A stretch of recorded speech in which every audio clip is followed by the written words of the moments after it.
follow-up visit from Father Ed, wanting me to talk about the churches in Franklin. Well, I had put that off until just last week.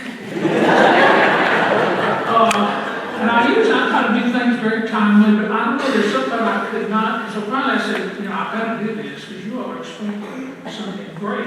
So what I have done tonight, I have limited this. If you'll notice on the screen, you'll see a green circle almost, and that is what I consider the heart of Franklin. And I'm only going to deal with the churches that are in this area for the simple reason I don't want to go out on the other side of my patio, and you all don't want to listen to me all night. So this is called Churches of Franklin, and it's kind of like this is going to be a summary now. I can't give you a detailed history because probably y'all don't want to hear it all. But I've taken some old pictures, and then I have tried to determine when the church was founded, maybe who was responsible, and where it's located. And I was surprised that we had as many African American churches as we do. We've got a small population, but over the years, their numbers have dwindled, so some of those churches have closed. So, let's get started. Basically, before the Catholics came to town, mostly the Irish came to town, you can say there were three branches of the Protestant church here under these three men. John Calvin, and that's where we get the Baptist, the Presbyterian, and then we have John Wesley, who was really an Anglican, but the Methodist Church grew out of that.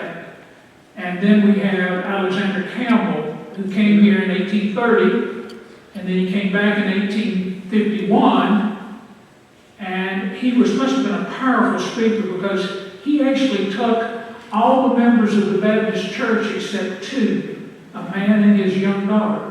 And they were the only ones left after Campbell got through with it, and that's when Fourth Avenue Church of Christ was built in 1851. Next door, this community have always had debates, and you read in the newspapers where different leaders of churches would meet, and they would, you imagine, argue over little, how many angels are on in the pen. Mostly it was about baptism and the role of women. And so we'll get in a little bit to that today. But here's the three guys. And then, of course, some of the Irish families came here. We really don't know who they all were. The only way you can tell is go down to the old city cemetery, and you can figure out by the markings on the grave, and they'll say, they were born in Ireland somewhere. So let's go. The first church that we are pretty sure because of the date, and this is the Big Harpeth Primitive Baptist Church. And it was located out about where Del Waltrip's, on the other side of Del Waltrip. There's a motel there today. And the old cemetery, the McConaughey Cemetery. And you'll see this portrait is of Elder Garner McConaughey. And you're going to hear that word, Primitive Baptists use the word elder and not reverend. Church of Christ usually used the word elder rather than reverend. So, the old church, the first church was log. It was founded, we think, in 1800. Of course, this town was started in 1799. When the county was started, the town began to grow. But there were some early settlers in here that settled, and they were mainly Calvinistic Baptists, as they called themselves, and they were titled Primitive Baptists, and they're different from what we call Southern Baptists for the main reason. Predestination was a big thing. Calvin believed that you were predestined by God to do certain things, and so no Sunday schools. You could do that at home. No musical instruments. No women involved. Ministers were called to preach, so they don't necessarily have to be very educated. And of course, divorce. If you were divorced, you couldn't be a preacher, you couldn't be an elder or a deacon or hold any position in the church. Women were to be seen and not heard. And that's going to cause a lot of trouble at home, isn't it? So the church, the old church, log church was replaced by a brick building, and then that great tornado that came through here, or cyclone as they call it in 1909, destroyed the church. And you'll see the third building there was used as a after these early churches had a lot of splits over some little argument and biblical findings, and so the church split, and some stayed in the old side, and the others moved over here on Liberty Pike. And that church is still there. You can see that's church number 4. There was one more Primitive Baptist church in Franklin, and it was out on Carter's Creek Pike, and today it's halfway market. About a year ago, the numbers dwindled so that the members decided they'd sell the building and take up membership at another church. And that's going to happen a lot in Franklin, you'll see. Okay, the Methodists are next. The church was here pretty early. We can't determine the date, but the first church was over here on First Avenue, where at the intersection of Church Street and First Avenue, or East Margin Street. And we know that it was a lot given to them by Abram Murray, who was the founder of Franklin, and he also determined that to be a church and a school. Even though we didn't have public schools back then, they did use that. And usually the Methodist ministers were the ones that had Sunday schools really to educate the children. It wasn't necessarily to teach the Bible, it was to teach them the alphabet and to read and write. Then in 1830, they came down here on the corner of Church and 2nd Avenue, or then it was called Cameron Street, and they built this church that you see there with a little baby in one corner, and you'll get a view of it. It had a nice steeple, it was 2-story. And then in 1872, they decided they wanted to move further up Church Street over to 5th Avenue. And so they set on kind of a little pie-shaped spot, and that church is still there today. And you can see the old steeple that's there. That's not the one that's there today, because another tornado came through and took that one off. Today, the church has grown so, and they needed to expand, so some members went out and built a big church out here just before you get to McHatcher. And then they still use the one on 5th Avenue for those old timers that just don't want to leave. Presbyterians. Gideon Blackburn came here. He had taught with the Indians up in Blount County. He came here and he started here to teach at the Harpeth Academy, which at that time was over here on Del Rio Pike. And then he started the Presbyterian Church. And the first church was located north of the old city cemetery. It was kind of between 3rd Avenue and 4th Avenue.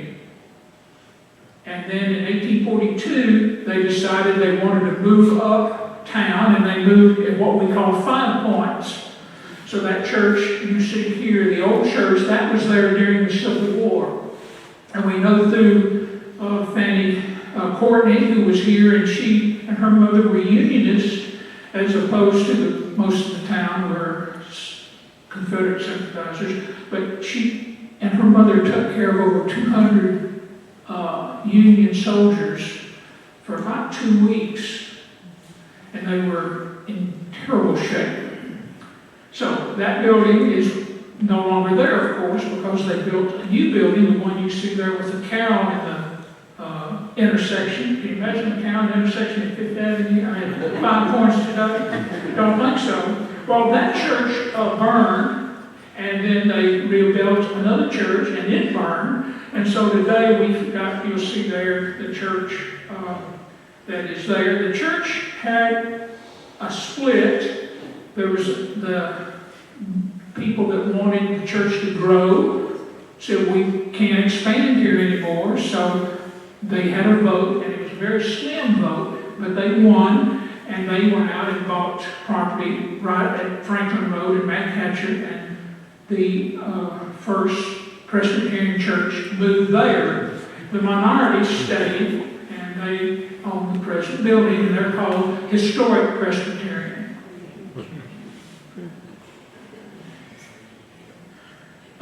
St. Paul's Episcopal Church, that is the Reverend Odie, who also came here to replace Gideon Blackburn, teaching at Harpeth Academy.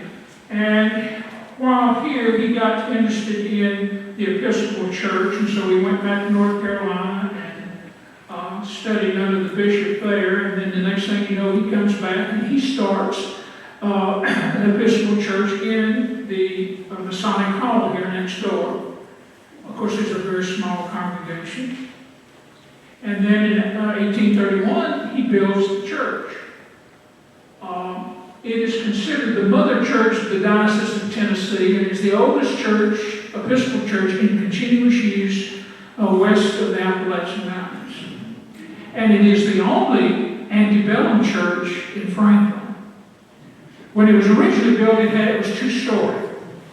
They had grand ideas that were going to grow. Well, after the Civil War, the building was terribly abused during the Civil War. It was used for stables, it was used for a hospital, barracks, and it had supposedly the first organ in Middle Tennessee. And it was taken by some of the Union soldiers and never seen again. And then today you see that we have a beautiful church. It's kind of looks out of place with having this great English Gothic steeple, and then you have kind of a one-story building beside it. But it's here, and it's our oldest church building in Franklin. Okay, the church, the Baptist church, the old primitive Baptist church, had a falling out in the 1830s over some of them thought that you should have Sunday schools in church. And so they came to town, and some of them split off, and they bought a lot on 3rd Avenue as you cross over the river, and the railroad, of course the railroad track wasn't there then. And in the lot next to where the Pioneers Corner or the Heritage Foundation owns that building now, there's a little lot, and they were there until the 1840s, and they came up and bought the lot over here on 3rd Avenue and Church Street. So you wonder why Church Street got its name? There's been 3 Methodist churches, and then there's the Baptist church. So, the Baptists were there. It burned in 1897, and it gives people like Marky and I trouble, Marky, because you up on the building, you see 1849, you think that building is built in 1849, but no. When they rebuilt it, they used the marker, the stone, and so it's not an 1849 building. It's a congregation that was there in 1849. The church, the Baptist church, it was a very low, when you've lost all of your members except 2 in the 1850s, it takes you a long time to build up. And it did. It became a thriving church. They even expanded in the 1970s. They built a brand new sanctuary beside it. They'd already added Sunday school rooms. It's a beautiful church inside. Well, in 1987, Rick White, a new minister, comes to town, and he convinces the congregation, if we're going to expand, we've got to get out of here. So they go out on Murfreesboro Road, right before you get to McHatcher, and they build a new church. They change the name to the People's Church, and now it's the Church of the City. I don't know if they don't want to be called Baptist, but you can see the building there today. And then when they left, they sold to Christ Community Church. It was one of those new Presbyterian churches that didn't want call Presbyterian. They were the church, Christ Church, community church, and they exploded. I mean, they were just like, everybody called it the What's Happening Now Church in downtown Franklin. And then they eventually outgrew that spot, and so then they moved out to Hillsborough Road. And I didn't deal with them because they're on the other side of the river and the other side of Mount Catchers, but you know where they are. But they have now grown out there, so they started sending back little people who wanted to be, I guess, out of that church. And so they had the parish church was there for a while, and today we have the Cornerstone Church. Church of Christ. And this is Alexander Campbell. He came here in 1830, and it hit fertile soil because Leap Restored Church of Christ is the oldest Church of Christ in Williamson County. It was built in 1831. Franklin Church, what later became 4th Avenue, they got organized. He came back in 1851 and got enough energy that they decided to build a church on 4th Avenue. And you can see it's a 2-door. A lot of the old churches, you'll see, you drive around, you'll see a 2-door. There's females going in one door and males going into the other. Of course, that's changed now. Then you'll see the second church there. They've taken the old building and they've added little towers and steeples. Well, that's not really a steeple, but towers on each end. They've added, I guess, a vestibule to the front. And then that church was demolished in a tornado in the 1920s. And then they built back. They kind of built this one you see there in color. And that was the church that was there when we came to town. And then they decided they wanted to build a bigger church. And every time I see this, I think, boy, Albert Speer probably designed that building because it looks like something that Gestapo would do. But it's not very appealing, but they still use it. But that is 4th Avenue Church of Christ. And of course, they've had a big split. New people, somebody ought to write a history of that. This is interesting. A new group comes in, and they start bringing in more new people, and eventually the new people overtake the old people, and they start making changes that doesn't suit, and so the old people start leaving one by one. And the next thing you know, they built a new church called the Heritage out on Lewisburg. So that history's to be read. It is a great picture. This is a scene that was very common in a lot of the churches, particularly the Baptist church. And this is taken right down here below the bridge. It's just marvelous to see the minister there out in the water, baptizing, and the congregation is standing on the side of viewing that great event. And this is, I think, 1894, I believe. Well, the Franklin Primitive Baptist Church is located over on Mount Hope Street. And the minister who started that was an ex-slave, and he was the elder William Perkins, and he lived right next door where you are today, where the apartment condos here on the end. His house was right there, and his owner, his slave master, was William O'Neill Perkins.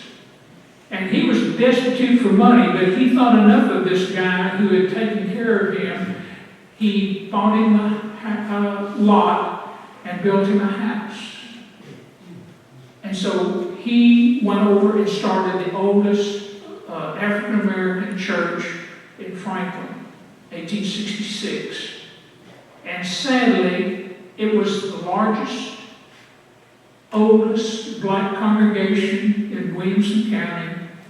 And you can see there they were famous for their foot washings and their great meetings that they had in the first Sunday in July. You can see scenes there, one in 47 and one in 25. And it really was almost like they came in train loads from Nashville to attend there. And sadly, last year, there were only about 3 members left. When they celebrated their 150th anniversary, they invited me to come over and be the speaker. Well, first of all, I'm not accustomed to preaching, or even talking to a congregation of African Americans, but it was most exciting.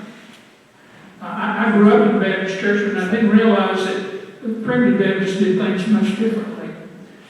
I'll never forget, there were 4 men and maybe, counting me, there were 3 white men and me, and then there was maybe the 4 mothers in their white uniform, and then there were about 4 other women there, and maybe 1 child. You can see why it dwindled down. This was the 150th anniversary, and they got, not many there. But when it came time for the collection, the offering, they had 2 podiums out there, and on top of that were these big brass urns. And so I didn't realize this. You had to get up and make your contribution in front of everyone. Of course, there wasn't many people there. Well, so I had $20, so I went up and put $20, and one of the ladies saw that I was putting in $20, so she got up and went over and took out 10 and put it in the other one. I never next, then the ladies, the mother of the church, came back and they counted the money, so the preacher in the time that he's doing his announcements and maybe giving some talk, and so the mothers come back in and they had collected $250. And he said, "This ain't enough." And so he made them take up another collection until they got any more. You ought to try that, Father.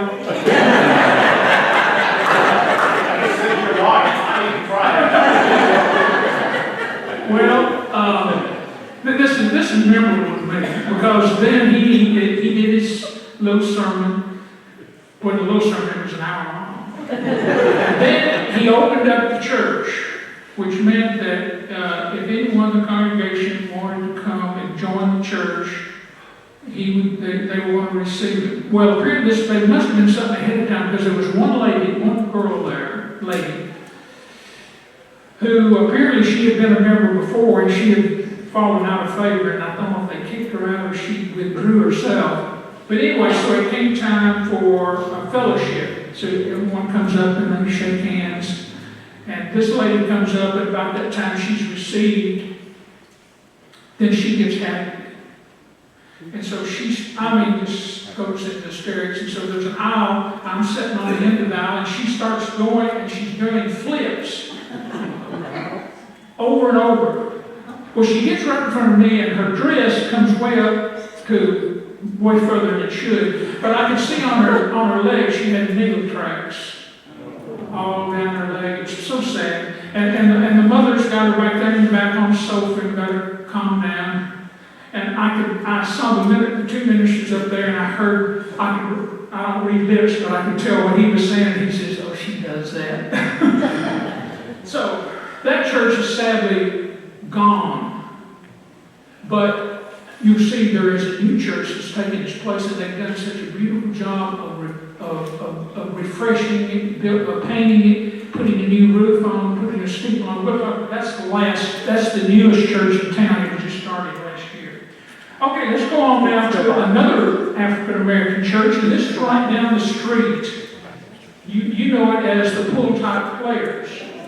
But after the Civil War, the Freedmen's Bureau was working in Nashville, and then as soon as they could, they started working south. And they were coming in, and they were establishing schools, and they were also establishing churches. And this particular group that came here were mainly what we call Northern Methodists. They weren't Southern Methodists, they were mainly coming out of the north.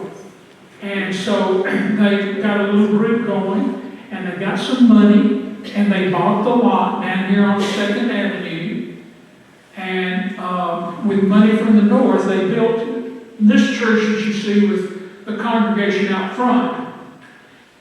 Now, this is called a ME church, meaning it's a Methodist Episcopal church. It is a black congregation with a white bishop. And we're going to see across the street an AME church, which is an African American Methodist church with a black bishop. Well, anyways, this church was never a strong church. It never caught on, but there were a few people that kept it going.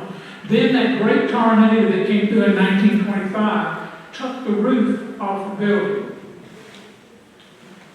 And so the church had to borrow money to fix it back. And so you see, this is what it looked like in 1945. They have changed the roof line. They added a vestibule to the front.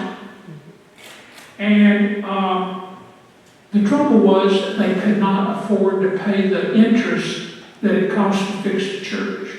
So by that time there were only about 4 members left. And so they really declared bankruptcy. And so the bank auctioned the property off, and it became a grocery store. 5 of course, I bet more property than Malane does. So that was there. Then that went out of business, and when I came, there was an antique mall there.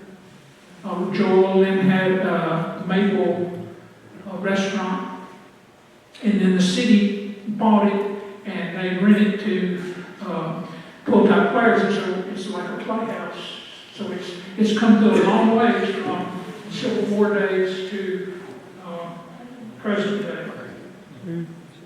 Oh, look at you! All recognize this place? It took it a while. As we talk about those early Irish settlers that came here, I'm thinking of Dwyer was here. We know that at the cemetery. And some of these others, of course, Shea and Haggerty, all those come here probably right in the 1850s, probably to work on the railroad. But here's the church. And it was in this room right here, I was asked to give a talk to Lloyd's group, I guess. And I just happened to be sitting next to a girl who was a Haggerty.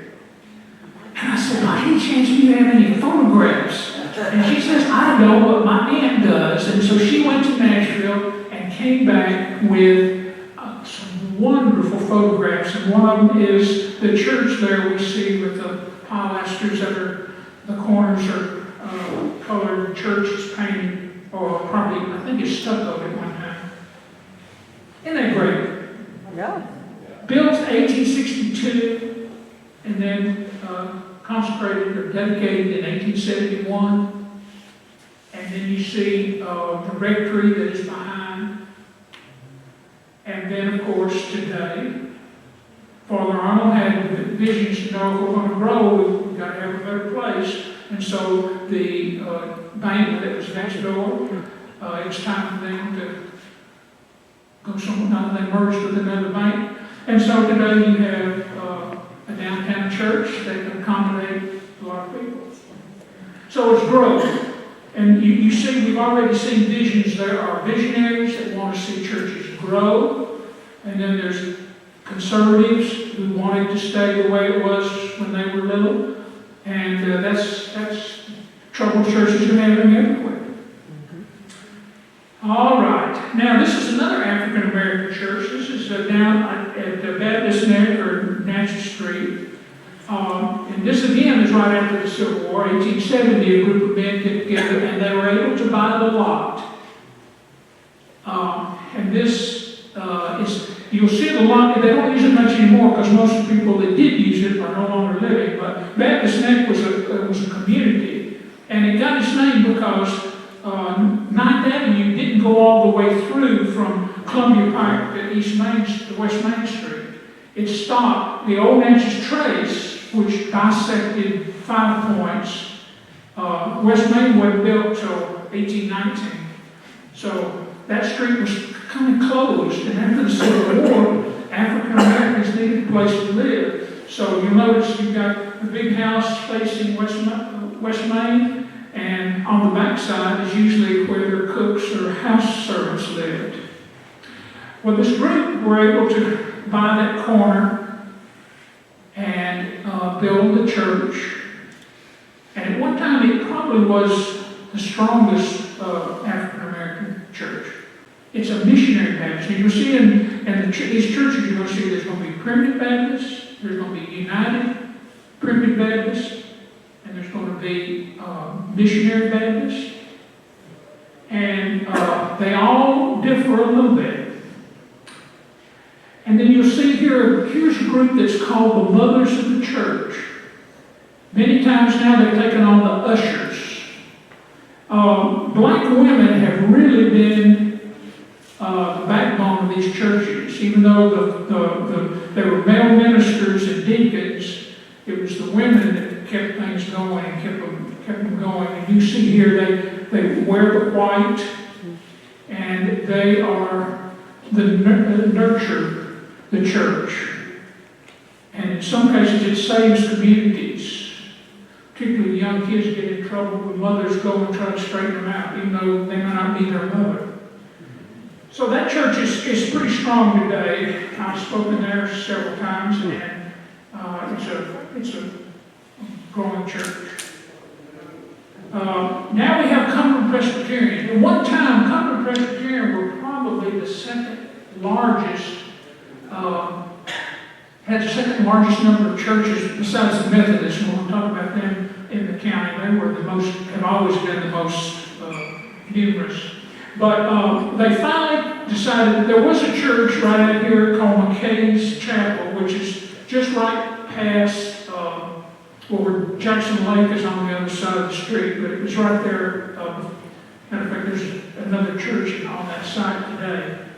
But then they closed that church and they came down and built this church.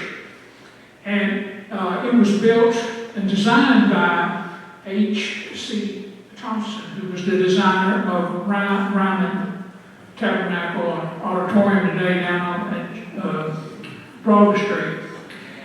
And it had a beautiful, it's Gothic, and it's got, if you don't go inside sometime, that church was probably known for, they were very vocal. They had great voices, and they build, the walls come up, and then they have a curve to them, and the sound in there is really good. Gothic windows. And sadly, it got down to about 4 or 5 members until just about a few years ago. And then new people have moved in, and I think it's maybe going to make it. Luckily, they had Elvis Presley's manager, when he died, he left enough money to keep going without bringing in anybody else. But it's surviving. They did get enough money from this estate to put the steeple back. Now, there was another storm that came through, and it had to be before 1904, because I've got a picture of the old institute, and in the background, the steeple's already gone. So it had to happen somewhere before then. Today, it's, I think, one of the most attractive churches. It's, Franklin should be a town of steeples, and that's one you can see from a long ways, and it's beautiful. And it's going to make it.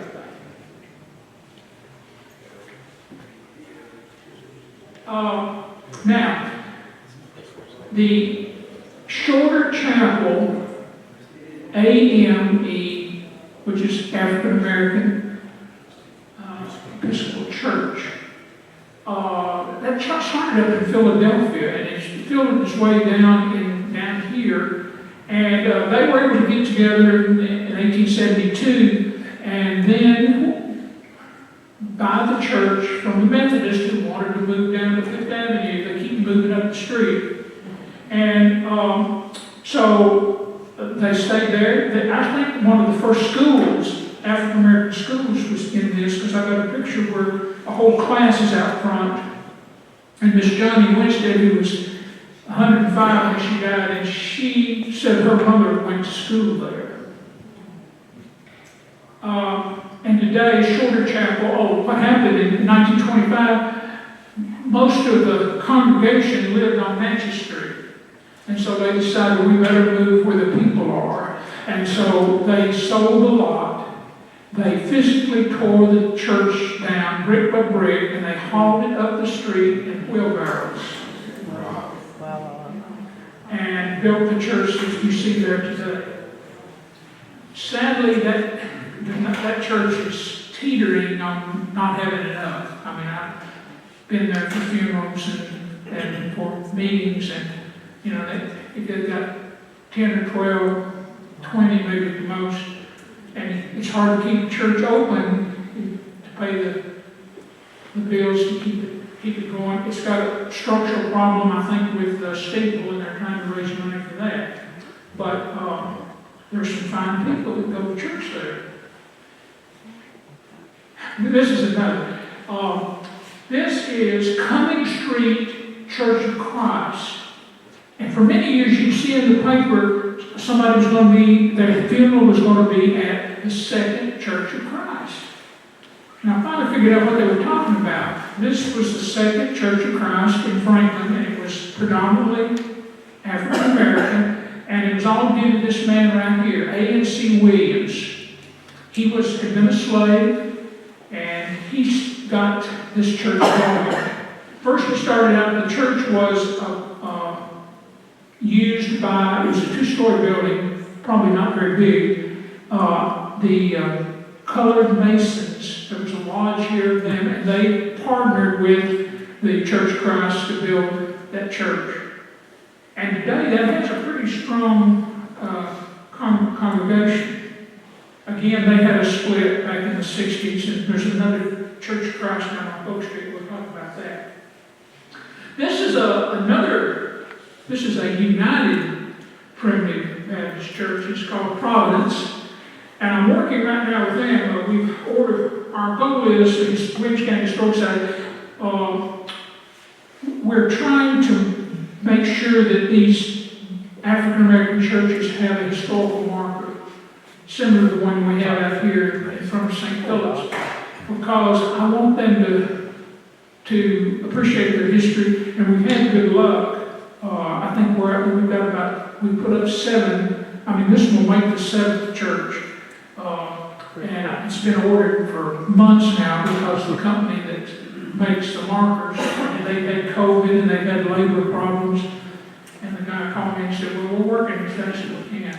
But anyways, this church is doing fine. You can see that older picture, that was a lodge had their meeting there, and you can see how full it is. It's definitely not the same church that's there today that you see on the left there.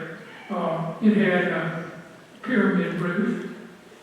And I think they're going to make it. They're doing okay. And that, by the way, is on the corner of Natchez Street and Granbury. You probably can go to the library that way. You can come out and you'll see it there. Now, this is one of my wife's uncle, Goldie, one time, but he was one of the lads that didn't go to church. I asked him, I said, Uncle Goldie, what church you go to? He said, I go to Do-Right. And I said, well, Do-Right? And then he told the story about, he remembered as a young man that there was a church over on Buford Street, which is between Evans Street and Cumming Street. You can see there, it's kind of behind the Cumming Street Church of Christ. This evangelist came to Franklin in 1907, and he went down here near the river at the bridge. They filled all it in there, so you can't see it, but it's behind the hamburger place. But that was Sophronius Park at one time. And so he set up a tent there, and his preaching was very simple. Do right. Treat your neighbors right as you'd like to be treated. He finally got enough group together. They went up and bought a lot on Buford Street and built a church. And etc. This, what you're seeing, is 1928. This is from the Sandler map. So it's there in 1928, and it was really called Do-Right. Now, it did eventually kind of merge with the Church of God, which we'll talk about. It's over on Green Street. St. John's Episcopal Mission. Now, this one that didn't last very long, 10 years to be exact, 1916 to 1926. St. Paul's had a small congregation at this period. I bet they didn't have maybe 50 people. But the Perkins girls decided they wanted to put a mission over in Hardbarton. Now there's already 3 churches over there, anyway, so you can see the little church they built there, and you can see there wasn't a strong attendance. The minister there, I think they had to pay the choir to get them to show up. But anyway, after 10 years, the choir were paid, I understand, and it just didn't make it. So eventually, it was located right across the street from the Primitive Baptist Church, which was the strongest church in the county at that time. So it was competition, and probably the formal liturgical service probably didn't suit those folks. Green Street Church of God. And in the 1890s, we're going to talk about this when we get to the Nazarene Church, but in the 1890s there was a movement out in America called the Holiness movement. And Reverend McCurkin came here and preached at the Cumberland Presbyterian Church, and he really got strong support.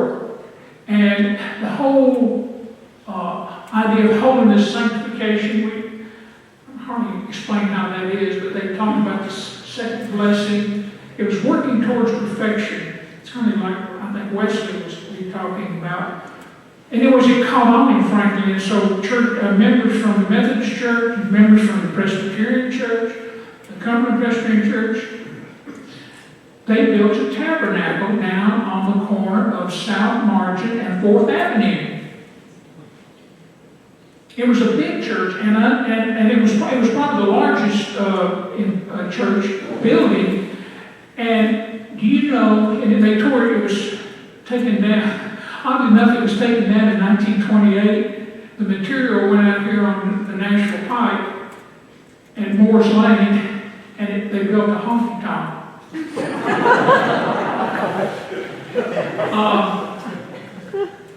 It's kind of sad, isn't it? But the sad thing of it is, there's no photographs.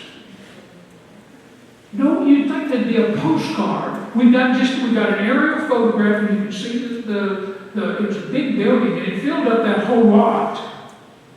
But what happened was, speculation, the Methodists resented them, the Cumberland Presbyterian resented them, the Presbyterians resented them because they had taken away some members.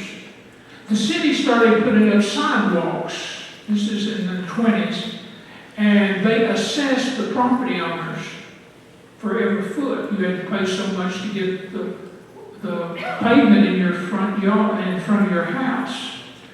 They charged the church, and the church didn't have any money. And they refused to pay. So the city just took the property. Had an auction, sold the church, they tore it down, they took it off and built a honky-tonk with it, which was standing until just 5 years ago, 6 years ago. There's a nursing home there now, Moore's Lane and Franklin Road.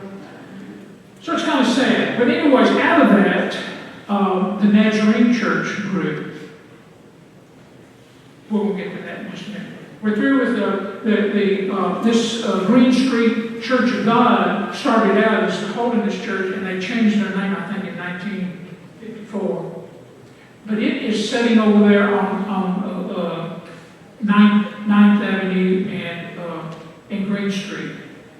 And I went by one Sunday 2 weeks ago to take a picture of it again, and the parking lot was full. Now here it was 2 o'clock on Sunday, and they were still having church. So there's something going on there. So I had to go back, and well, I didn't go back just because this is an old photograph. But anyways, now here we're talking about the Franklin Nazarene Church. And so after the tabernacle was torn down, the Nazarenes organized, and they bought the lot back, because many of them were members of that Holiness Tabernacle Church. And then they built this building you see here. Then in 1987, they decided they wanted to go out, and so on Jordan Road, they built a new church out there, and the deed restricted that only a holiness congregation, or one that was their creed, could own that property. So they sold to the Assembly of God, and then the Assembly of God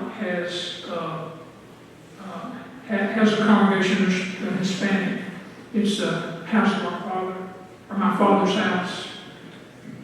They got in a little trouble here recently. They didn't know about Franklin's historic district, and so they took it upon themselves to paint the church white. That didn't go over well with the commission, and they have now finally got it back, and it looks good. This is a recent picture you see there on the corner.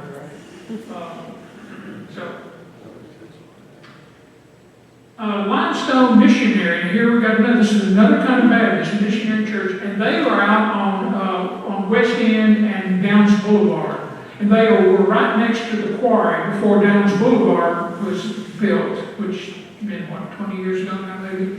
It was right next. Matter of fact, the guy who owned the quarry, Mr. Rhodes, gave them a lot to build a church on. Now, Buck Refugee was one of the guys, and Minister Galloway built the building. Well, we were having trouble with refugees coming in from Cuba, I think. No. Anyways, we got a call from school saying, did we have any refugees? Well, we had a little boy that was in our special ed class. His name was Refugee. So the principal filled out the form and found that wasn't what they wanted. They wanted to know if he was a refugee.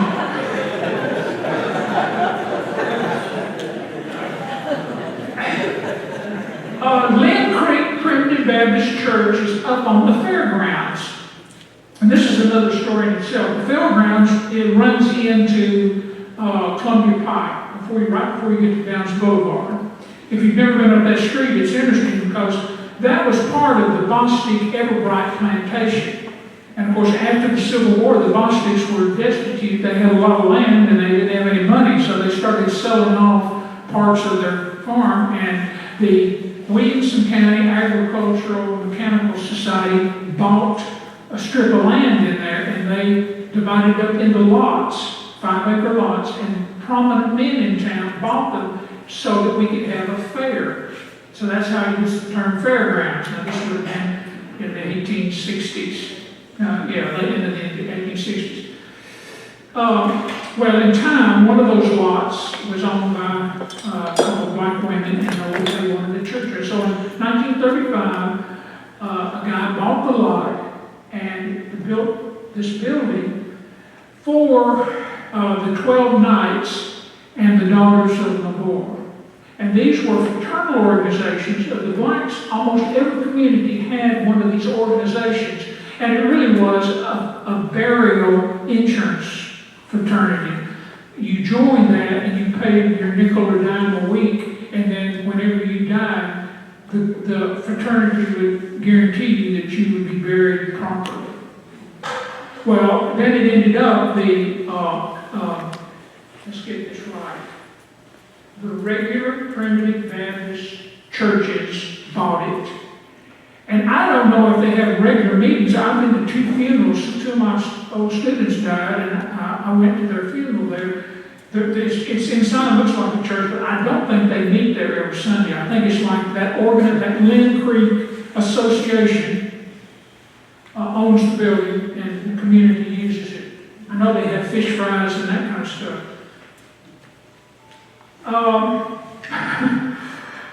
The Gospel Lighthouse, Jesus Only Pentecostal Church. 1949, Walter Smithson, he was a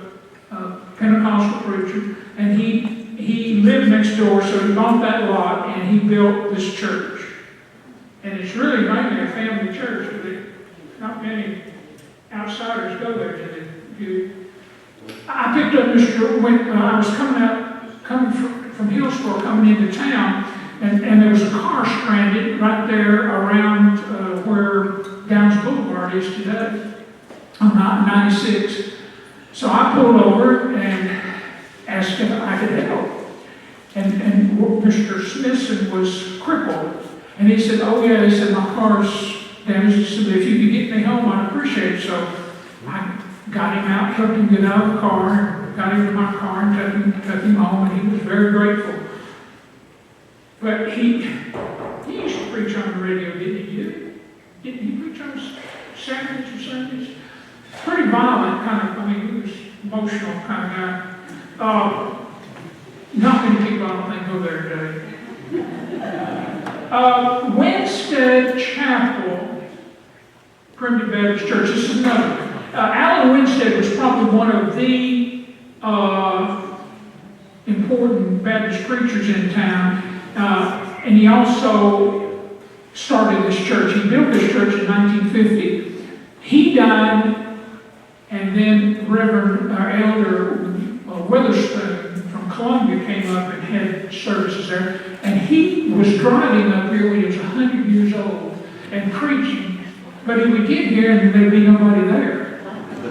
So finally, the family, it went back to the Winstead family, and they finally got a clear deed, so there's going to be a record studio there today. But this is on Folk Street. This is between Columbia Avenue and Natchez Street. There were 3 churches on that. Why did we got that church? Zion was right next door. Oh, I'm sorry, I'll have to add that next time. But anyways, this church is no longer there. It's going to be a recording studio. And I doubt it will be gospel music. The Little Harpeth Primitive Baptist Church, they got their start over at Edmonds Chapel, which is over on Crockett Road. And then they got enough money to come to town, and they built a church on Green Street, which is right down from the Church of God. And it's a private little church. I've been there, and the ministers are very nice. And the big thing on Friday, if any of y'all are into chitlins, every Friday you can go by and get chitlins for lunch. I won't be going. I don't need to enter into anything.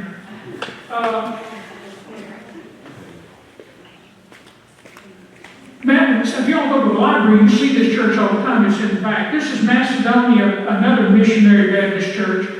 And sadly, it said like if the minister died, and apparently there wasn't a strong congregation to begin with, and they sat there and for maybe 4 or 5 years, and they weren't using it. But apparently another congregation came in and has taken over the building. They freshened it up, they painted it, and I noticed, Sunday and I went by there to photograph it again.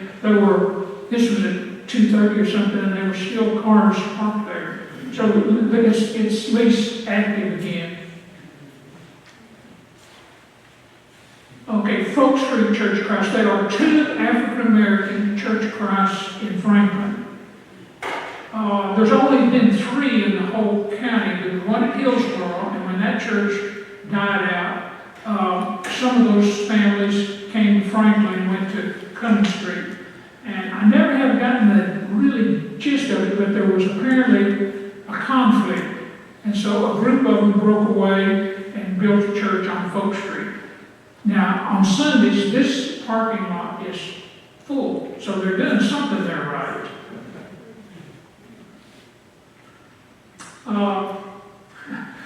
This is the Franklin Southern Methodist Church. And it's on Adams Street. Today, I don't think you would be allowed to build a church on Adams Street. It's residential. But they took an old house and bought it. Now, this is 1968. And if you know anything about what's going on in all these churches, the Methodist Church was going through a large merger. The Southern Methodists were joining up with the United Brethren, and they formed the United Methodist Church. It was about that time the ordination of women came in part, and some of these folks thought that was terrible. So they broke away from Franklin Methodist Church and went out and bought this little house. And they're still meeting there. There can't be too many left because most of them all died off. But it looks like they're keeping the yard mowed and the house looks in good shape. So something's going on there. Burns Tabernacle Primitive Baptist Church. This church really got started in Westwood out in the 13th District on Trinity Road. Reverend Burns pulled away from that church and came to town and bought this lot and built this building. So I guess if you really want your church, you better go buy your lot and build your church and hope they come. But this church is a big, it has a large congregation. You pass it every day and may not notice it's on Liberty Pike. The school's right across the road. And the other day when I went to take this picture, I happened to realize that right behind it is another church, and we'll get to that in just a minute. But this is a 611 Liberty Pike, and it was 1981. The New Brentwood United Primitive Baptist Church started in Brentwood, and they got enough money to come to Franklin. And it's in an industrial park out here on the other side of the factory, and they have services there every Sunday.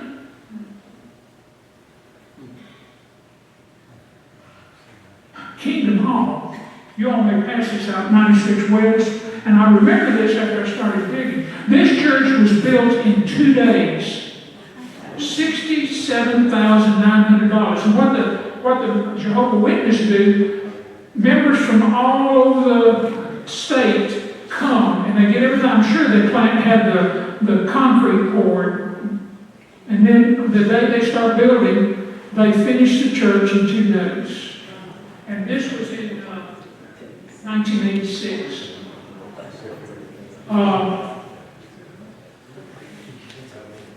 These are the boogers that come around on Saturday and knock on your door. And they come to the front door and say, it's only the Mormons and the Jehovah's Witnesses that use your front door. You notice that? Okay, now we're back to the Old Baptist Church. And this is Cornerstone Presbyterian Church, and they're PCA. That's the conservative branch of Presbyterians. I don't think they believe in predestination anymore. That's kind of out of favor. But anyways, they're there today. And they keep it nice. They even have, there'll be a lot of teenagers there. They have a lot of homeschoolers come and have classes in that building. And then Franklin Church of Christ, which you wouldn't realize it's there, but it's right past the factory before you get to Manhattan, 2012. And it originally was called Franklin Road Church of Christ, and I think in the last few months I noticed on the building they've got a Franklin Church of Christ. And this is one that the Church of Christ only have 2 branches. There's the mainstream, and then there's the one called the Antics, and they're more conservative. And they, in probably the early 60s, they went out Murfreesboro Road and built a church called Royal Heights. And there was a real big stink, and I kind of asked somebody to get the real story, but there was a real division in the church. And so they ended up selling that church and going over to Liberty Pike and Manhattan and building the church you see there. And I was shocked 2 Sundays ago when I went by to take a photograph of it. It's now called Pathway Church of Christ. So I'm going to have to ask some of my Church of Christ friends what this is all about. Is this actually a church? Yes. Latin Mass, and you wouldn't know it's there hardly. It's on the old Liberty Pike. When Lane and I first moved here in '70, we got a duplex. I think Mr. Crockett is the landlord now, but I think our rent was $110. And of course, we were only making $500 a month, so that was a lot. But this is there. It's, I guess, I don't remember that. That wasn't there when we were there. I don't know when did it start? Does anybody know? Okay.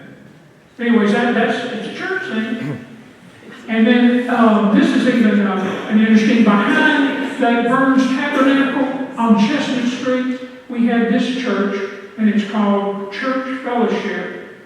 And it's a non-denominational, and apparently they share the church with a Hispanic congregation. So that's kind of nice. It's rather like St. Philip's, isn't it? You know, one church, two services, or three services.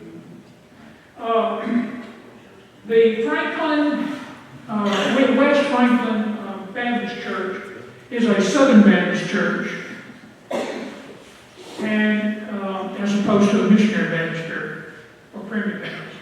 And they purchased the Friendship United Methodist Church, which had built there in the 70s, and it decided it would merge back to the mother church, First Franklin. Some of them went to Hillsborough Methodist Church, and some went back to Franklin. And then after they bought this property, the Baptists built a beautiful sanctuary, and they've added a great steeple there, and they just recently redid the front. So it makes it's an attractive church, and a large congregation, I noticed on Sunday. And this is kind of interesting. The old Franklin Primitive Baptist Church I told you about, this is the new group, and they call themselves the Pathway Primitive Baptist Church, and they've done a beautiful job on revitalizing that old church. That church has burned 3 times since 1866, and this, I think, was built maybe in the 20s. And Harsh German writes a great story about there was a fire at Hard Bargain, and all the people in town, describes him running over there to see whose house is on fire. And it turns out the church is on fire. And apparently a lot of the whites in Franklin had servants and cooks and washwomen and people that mowed the yard went to church there. And so the white population in Franklin contributed money to build that church back in 1925. I'm going to attempt to, this is in the National Union American in 1870, is describing what the census found in Williamson County. I'm just going to read the churches for you. I know you're having trouble picking that up. But if you get down there, you see, of course, the Methodists were the largest. There's been 33 Methodist churches in Williamson County since 1800. That's the most, of course. Anyways, at this time, there's 22 buildings. It can seat, if you put it all together, it would hold 6,400. And then it mentions the next group is the Baptist Church. And there's 1,800 members in the county in that church. And then there's Presbyterian. There's 3 churches in the county that are Presbyterian. And they can hold 1,200 members. Then you get down there and it's the Christian Church, which is Church of Christ. There's 5 churches, 2,700 members. Property if you value it $9,500. The Episcopal Church, they have 1 church, 400 members. I doubt that. And then even more, the Catholic Church, 1 church, and it says 300 members. I doubt that. So you can't always believe census, I guess. But at least they valued the church at $2,000. This would be the little chapel we've got here in front of us. So I just threw that in. I thought it'd be interesting to know. Sometimes you can't believe what you read in the newspaper.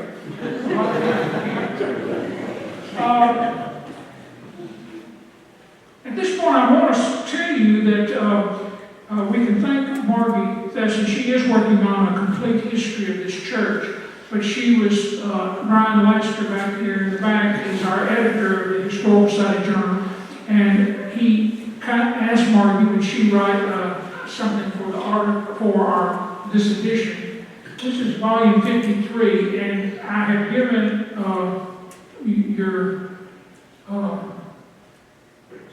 head man over here has a copy, but I also gave a copy to the church library. So if you want to read what Margie has said, you can go to the church library and I'm sure check it out.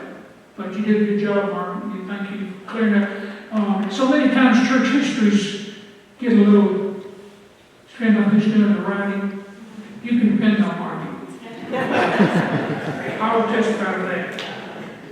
Okay, that's all I have on my slides. Are you all ready to go home? Any questions? Yes.